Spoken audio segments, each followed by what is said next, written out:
سلامونه ګران کتونکو، ستاسو جوړتیا او روغتیا په هیله من یم چې روغ او جوړ وئ. راځم یوه بله ویډیو تاسو ته برابرومه چې څنګه کولی شو چې د زیږون ترمنځ یو واټن پیدا کړو. هغه میندې چې نه غواړي زر ماشومان راوړي او یا دوی ماشومان راوړي د زیات وخت لپاره هغه ته وقفه ورکړي او د دې وقفې لپاره ځینې درمل دي. دغه درمل زه تاسو ته ښیم کوم درمل دي. د درملو په استعمال سره تاسو کولی شئ چې د زیږون ترمنځ واټن پیدا کړي.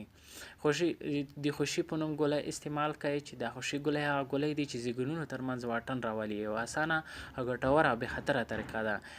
هر کله چې تاسو وغواړئ ماشوم راوړئ نو خوشي ګولۍ مه استعمالوئ. د دې په نه استعمال سره کولی شئ امیدواري منځته راشي. خو که چیرې نه غواړئ چې ماشوم راشي نو خوشي ګولۍ استعمالوئ.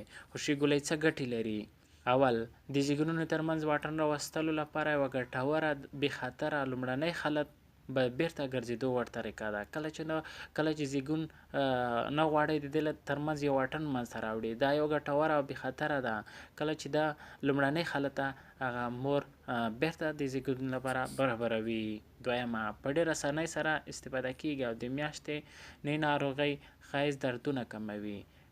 کله چې کومې میندې میاشتني ناروغۍ ښایست او دردونه ولري د دې کمولو کې مرسته کوي.